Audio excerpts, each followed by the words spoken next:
If I told you there's water in space everywhere, you'd say, well, you're an idiot. Space is a vacuum. We know space is a vacuum. There's nothing there. And yet that's not the case. When you start researching space and water, it becomes mind-blowing. Article after article after article after press release and press release about water in space in amounts that are completely mind-blowing. It seems to me that the universe and the water are the same thing. On the left is one of those deep space images of the universe. On the right is a picture of a swimming pool. And I think you start seeing what's going on here. And the lies and the deceptions are getting bigger and bigger. Also keep in mind that many of the images that we get shown by NASA come from radio telescopes, not from optical telescopes that actually photograph an object. It's a radio telescope that brings radio signals, and then they convert those into beautiful images through NASA's artistic impression graphic designers. But if space is water, where does the watery space begin? Where is the edge? Well, if we start listening to what the Bible tells us in some ancient scriptures, maybe we should listen to all of it. It says God placed the firmament in the sky to separate the waters of the heavens from the waters below. No idea what that means, but I'm starting to get an interesting picture. And then how did God create the flood? It tells us God opened the gates of heaven to let the water pour in on the earth. Okay, now I'm starting to see how you can create a flood. I'm going to show you why the heavens literally mean the waters above. Open your Bibles to Genesis chapter 1, verses 1 to 2, and it says, "In the beginning God created the heavens and the earth. The earth was formless and void, and darkness was over the surface of the deep, and the Spirit of God was moving over the surface of the waters." This is what the Hebrew looks like for the heavens, and this is what the Hebrew looks like for the waters. The word or the phrase, the heavens, contains the word water in it, and I'm going to show you how that is. So here we have the word the heavens, and all I'm going to do is take out the letter sheen, take it out of there, and what I'm going to do is go back to my pencil drawing. I'm going to grab the word the, and I'm going to drag it over, and now I just made the word the waters, as found in verse 2. The word in the Bible for water looks like this. This is mai. Mai. Now, if I wanted to say the water, all I have to do is write this letter right before it, ha, which means the, and then following some Hebrew rules, I gotta change that to a comment.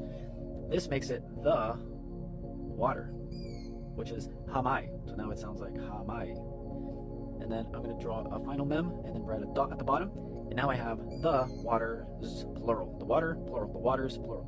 So what I'm doing here now, here's the word, the waters. I'm gonna grab the ha, move it over to the side, and then I'm going to write the letter sheen right there. Put a dagesh in the middle, and then I'll put a dot right there at the top. That lets you know that you have to pronounce it with the sh sound as S-H. And what I'll do is, having correct vowels, I'll make that a T, and now I have ha-shamayim, the heavens. Ha-shamayim. So there's the sheen. That's the only thing that makes it the heavens. So there you go, the heavens. As you can see, the word for the heavens contains water in it. We have the water, plural. And this shem, or sheen, sorry, the sheen lets you know that it's the waters above. So what I think was happening is when you look at Genesis chapter 1 verse 7, it says God made the expanse and separated the waters which were below the expanse from the waters which were above the expanse. Or in the King James Version or other versions say firmament. So if you were to think that this is in a way some space that we live in here, and this is the expanse or firmament,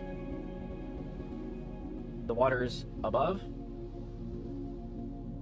and the waters below. So when they were looking above to heaven, they were calling it heaven, or the waters above, the watery heavens. Interesting stuff. So with all of that in mind, looking at this beautiful picture, I was on a plane and I was flying over the ocean, and you can see the beautiful blue ocean, the flat horizon, and then you can see the sky and the clouds, and you notice how the sky is blue. It's very, very interesting. Why? You kind of have to ask yourself, why is the sky blue? Well, I was just kidding. This is the same picture, but upside down. It's the original. I was actually flying over land, and what you see here are the clouds under me, and there's the flat horizon, and as it pans up, you see the blue skies. So to answer the question, why is the sky blue? Well, biblically, it's because you are looking at the waters which are above the firmament.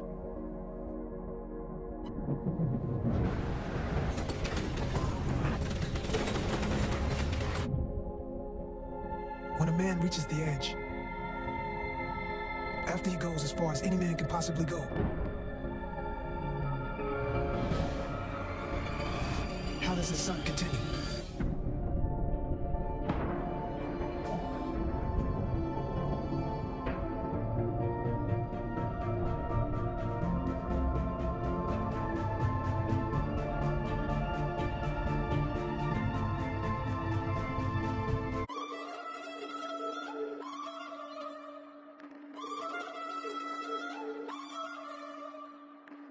you just blow my mind much more than white on white. I get my boo from you. Just put the biggest crack in that glass ceiling yet.